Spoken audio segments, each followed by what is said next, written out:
Hi people, it's me Anja, my pronouns all she and her, and welcome back to my channel for a new reading vlog. This video is focused on, as the title suggests, reading books that I've been avoiding lately for various reasons. So the first book on this list is Immortal Dark. For those who don't know, this book is a YA dark academia vampire fantasy following a young black main character whom I believe is infiltrating a vampire society because she believes a certain vampire killed her sister, and she's also the heiress to, I don't know, a fallen human society that are servants to vampires or something like that. I'm not quite sure. This book, I first DNF'd it last year when it came out, but then since then, it has blown up on TikTok and Twitter, and everybody I know has been rating it very, very high. So, with that said, I have, I don't know, 3-star expectations for it, maybe 4 stars, maybe 3.5, because half the time when I DNF a book initially, I'm right, and the book ends up being not that good. But sometimes I DNF a book and I give it a second chance. It's actually good. And this book is marketed as The Cruel Prince meets Ninth House, which also makes me hesitant because I don't enjoy The Cruel Prince. I think that series is not very good. I read the first 2 books in that trilogy at the beginning of this year, and I think they're both quite mid. And second of all, I DNF'd Ninth House when it first came out, which might surprise a lot of you because I've always said that Leigh Bardugo is one of my favorite authors of all time, which she is, but that was her adult debut and I just didn't really like it that much. And I don't really know if the dark academia elements in this book are actually dark academia, and by that I mean so often dark academia books just rely on the aesthetic of dark academia and don't actually challenge anything in academia, such as white supremacy, PWIs, racism, stuff like that. And just because the author, from my understanding, is an author of color, does not necessarily mean that they are going to address those things, because that would imply that I'm putting authors of color on a pedestal and expecting things from them that I wouldn't necessarily expect from white authors, and that is just unfair as a reader, you know what I mean? So anyway, I'm hesitant but excited to start this book. Vampires also aren't always necessarily my favorite factor in fantasy. Like, sometimes they're good and sometimes they're terrible.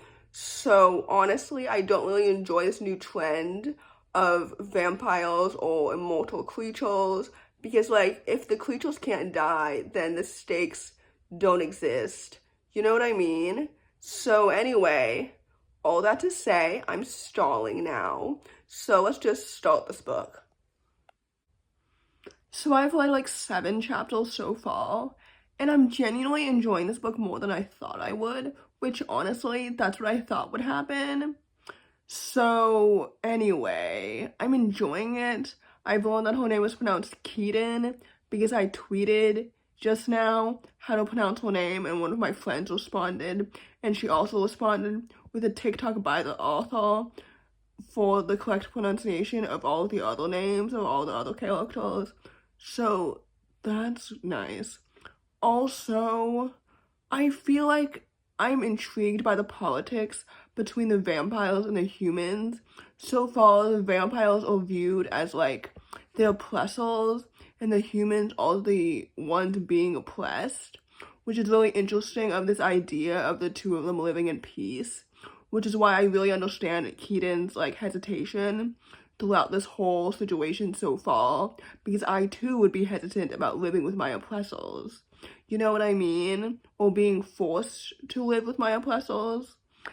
Because I feel like that kind of implies that like living with your oppressors absolves everything they did to you historically. And especially given the fact that like vampires are immortal creatures, which means that they're like hundreds and hundreds of years old. I think, so like they were still alive hundreds of years ago when all these atrocities were still happening, because, you know, relating this to like the ways in which black people have been treated by white people historically in the United States, people always argue that like, you know, the white people of today didn't do that to you. So like you should forgive them. Like you can't blame someone for something that their family members a century ago did or whatever. You know what I mean? But it's like racism is still rampant in the United States today. So it's like, I don't know. Some people say it's like complicated or whatever. I don't know. This book so far kind of reminds me of the conversations that like me and my fellow members of the BSU were having in college. I really, really miss that. Like I miss having a group of black people to talk to every day ever since I graduated from college. It's just been really hard. But anyway, this isn't about me, sorry.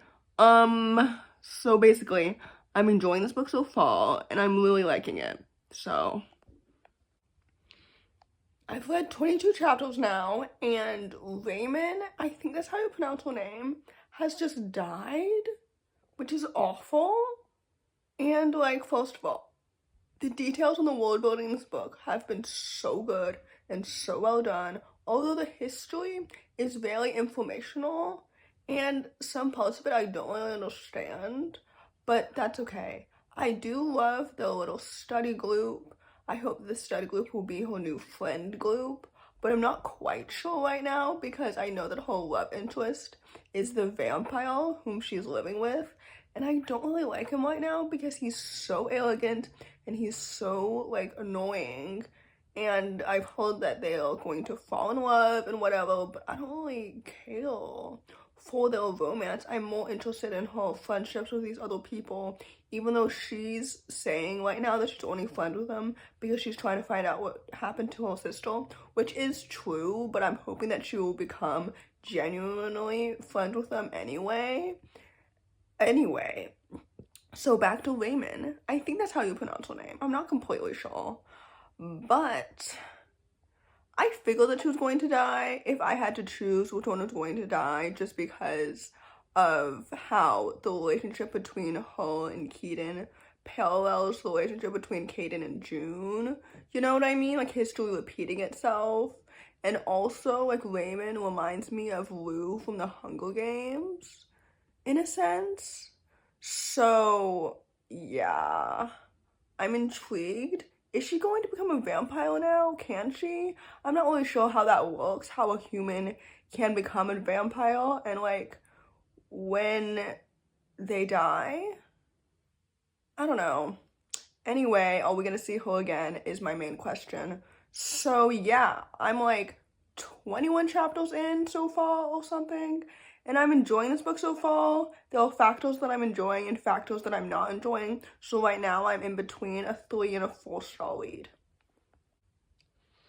So I don't really understand this part. Like, why is it demeaning that she defanged him if he asked her to? Like, am I remembering that scene incorrectly? Like, what? Also, regarding this whole scene that we're in now, are all of the vampires men and all the humans girls? Like, what a weird power dynamic. Are any of these relationships gay? Like, is anyone gay in this book? That's what I really need to know. Because, like, what do you mean? And this is my take on all fantasies in general, not just particularly this one, but like so many fantasies exist in fictional universes, yet heteronormativity is still a thing, which I think is so stupid. Like, why are you creating a world with vampires and dragons and all sorts of fictional creatures, yet you're still enforcing heteronormativity, white supremacy, racism, misogyny, ableism? Like, what are we talking about here? Also, speaking of disability representation, like, although any disabled characters in this book, does Raymond count? And also, like, I don't know. I don't want to say right now that Raymond constitutes as being like chronically ill because she was poisoned and she was dying and she was hoping to become a vampire and then she was killed. So, is she coming back? That's what I really need to know. Also, is everyone in this book black? Or all the other races? Not particularly like white people, but like Asian people, Hispanic people, you know, other races. Yeah, that's where I'm at right now. I know the sequel to this book came out recently, maybe last week, and I'm not quite sure if I'm going to read that next after this one. Initially, this video was going to span multiple books, but I think that I'm just going to make another reading vlog about another book that I've been avoiding lately, which I think is Jade Legacy. I really want to read that trilogy as well. So, also, Priory of the Orange Tree or whatever it's called, that giant sapphic fantasy. So, anyway, all that to say, that's where I'm at right now. Again, I'm like 25 chapters into this book. I'm enjoying it. So yeah, my update for this book hasn't really changed since the last clip. So earlier I misspoke one of the vampires, Iniko, or was it pronounced Aniko? I don't know. Anyway, she's a girl. But this still brings into question my original question about the relationship and the power dynamic between the vampires and the humans, because like all these pairs, girl boy or boy girl, like none of these relationships, girl girl or boy boy. And what about people or vampires who like are agender or non-binary or something? Anything about that? Anyway, I'm like 30 chapters in. I'm not sure how many chapters are in this book, actually. But anyway, that's where I'm at. And also, in case you're curious, I'm off today from work, but I will be working tomorrow, which is Tuesday. And then I'm working Tuesday, Wednesday, Thursday. Then I'm off again on Friday. So I might film another reading vlog on Friday. But it does depend because obviously I'm still going to be reading books between now and Friday. So on one of those other days, I might just film a recent reads video because I'm kind of behind on that. But like my November reading has not been very fruitful, which is part of the reason as to why I wanted to film a reading vlog, reading a book that I have low expectations for, and starting this new series of reading vlogs where I read books that I've been avoiding. Because like I always start a series of reading vlogs when my reading in that month has not been going well, to sort of force myself to read other books. And like basically it means whenever I've started a new series of reading vlogs that whatever I'm reading at the current moment I'm not particularly enjoying. So yeah, in regards to my other series of reading vlogs, for example, when I'm reading YA books that were published a decade ago, or my other series when I'm reading classics for the first time, I'm still like doing those, but it's like I'm not prioritizing them at the moment because the last classic that I read was passing and then I didn't assign that book a reading vlog. And then the last YA book that was published a decade ago that I read was, I don't remember. I wanted to read the Lunar Chronicles, but then I decided against it kind of. I don't know if I want to go back on that. Was it the John Green book? I don't remember the last one I read. Anyway, yeah, my reading vlog videos never really perform well necessarily because it depends on whether or not my viewers have already read the book or if they're excited to read the book or something. So yeah, I don't really know how my last reading vlog, the Nia Sue one, was perceived because I'm filming this before that's public. So yeah, I pre-film all of my content if you didn't know. So here I am. So I just read the 38th chapter of this book, and by the way, there are 73 chapters in this book, so I'm finally almost halfway through this book.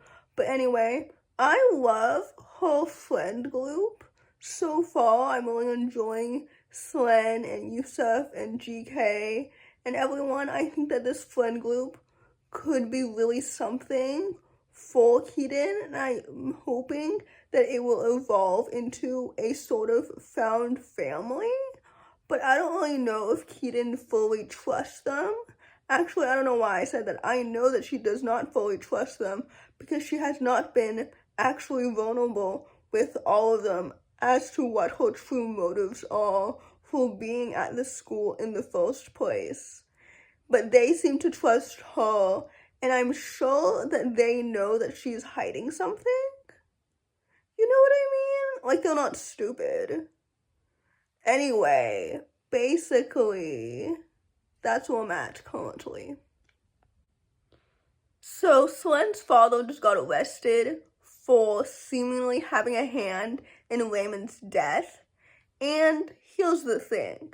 I'm worrying that Raymond's death, even though it's incredibly important, happened so early in the story that it's a red herring, and maybe it's not actually connected to June's death, because obviously Keaton thinks that it is related because she sees June in Raymond. Does that make sense? Like, she's obviously biased, but this whole book is in her biased, subjective perspective. So I'm trying to think about this mystery from a more logical, objective perspective, since even though I am in her head, it's in her third person perspective as opposed to a first person perspective, which means that there's a chance for Keaton to be blindsided, but there isn't a chance, or there's less of a chance for me to be blindsided by this mystery and how it like unravels and everything. I don't know. Because I feel like regarding the mystery regarding June's death, I feel like it hasn't really gone anywhere.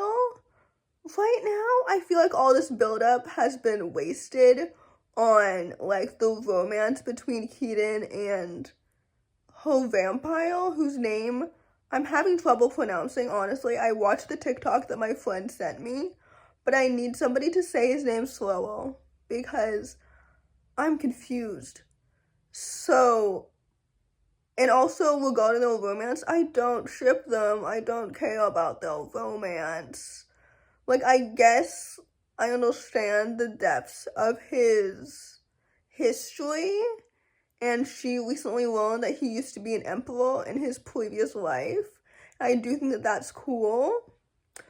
But, like, I don't ship them romantically, and I'm also more interested right now in her friend group. And what happened to June? How did she die? Like, I need to know more about, like, her aunt's animosity towards the vampires. And why was Keaton raised thinking that the vampires are such evil monsters, but then, like, these other humans don't perceive them the same way? Because, like, the ways in which we view certain groups of people as monsters versus victims or whatever is based on how we were raised and what we were taught, because hatred is taught. And like, if it's ingrained in you as a child, as an adult, it's very hard to unlearn all of that animosity and hatred, you know? And in our real world, it manifests as like racism or homophobia or ableism or sexism or misogyny or whatever. And you have to get out of that echo chamber to really realize these, like, I don't know, cycles of violence that you were introduced to as a child. So I'm really interested into how Keaton was exposed, for lack of a better word, to these things in her childhood and how it's manifesting and bleeding into her adulthood, her friendships, her relationships, etc. So I'm really interested into her ancestry, her history, her relationship with her aunt, her parents, her sister, stuff like that. So anyway, I'm still weighing on my rating of this book. I don't know if I'm going to rate it 3 stars or 4 stars, but I have to continue this book. I have to give you maybe less updates, more infrequently. Anyway, that's where I'm at currently. So I'm 44 chapters in, and Susenio's, is that how you say it? Just got arrested, but he's been framed. He didn't do it. And I know that the rest of this book is probably going to be Keaton. Is it pronounced Keaton or Keaton? I'm confused. I watched the TikTok, like I said, that my friend sent me of the author going through a few of the character names from the first book, but since I guess she didn't want to spoil anything, she didn't pronounce all of the names of every single character in this book, and I wish that she had. But anyway, basically, I think the rest of this book will be her trying to clear his name, and the focus of this book will be naturally their romantic relationship, but again, I don't ship them. As for her friends that I was talking about earlier, it shouldn't really surprise me that Slen isn't somebody that we were supposed to be trusting. I wanted to trust her because I love the idea of like an ambitious girl character, but then I've realized that that's Keaton. She's ambitious, she's driven, she's really focused on trying to find out what happened to her sister. And I also forgot that there's a possibility that June's alive. I've been running on the thought that June's dead, but like logically she's missing, and technically she could be alive, but I'm thinking that she's probably dead. So, yeah.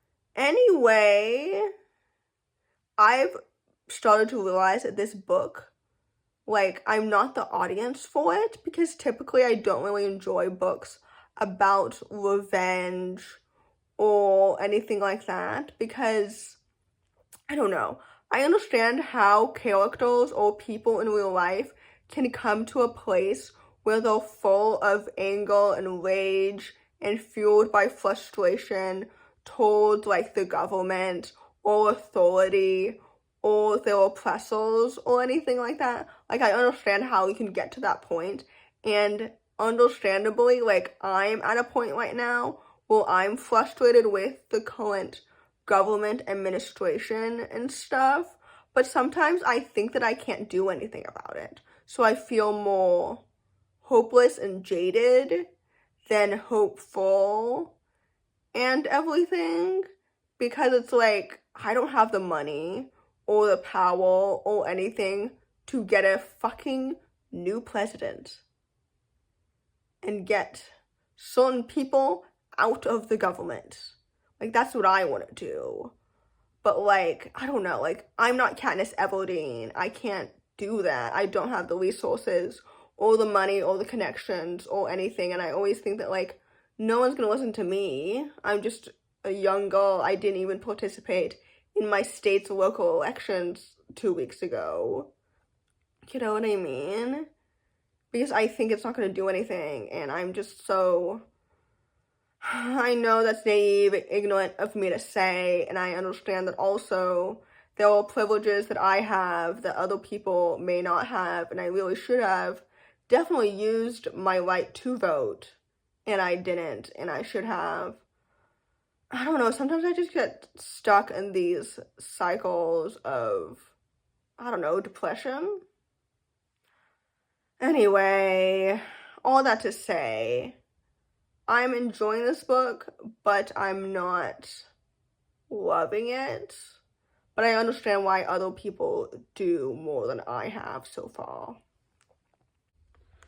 So I've read 52 chapters of this book so far, so I think that means I have 20 chapters left. And honestly, every time I think I understand something about this book, I read something new and it contradicts everything I thought I knew, because I thought this book was be about a girl embracing like revenge, but like she's making these new friends and she's allowing them in, and she's getting more vulnerable with them, and like he just poked into her mind and revealed to her that she's letting go of her sister and letting go of that revenge that I thought that she was holding on to. So maybe I am the audience for this book. I don't know. I think in the past I've always said that I've disliked revenge stories because getting revenge should never be the answer, in my opinion, because since I've seen The Princess Bride, I know that revenge is often not as satisfying as you think it is, or as you think it will be, because it's like, I don't know, it doesn't make you feel any better once you've exacted your revenge, because then you feel guilty. Like, it's sad when people have wronged you, obviously, but like the best revenge is not letting them get to you or whatever. I don't know. Anyway, I'm here to the home stretch. This video is so much longer than I was expecting it to be. So I finished the book. I rated it 3 stars. My overall thoughts of this book are that I enjoyed the world building and the politics.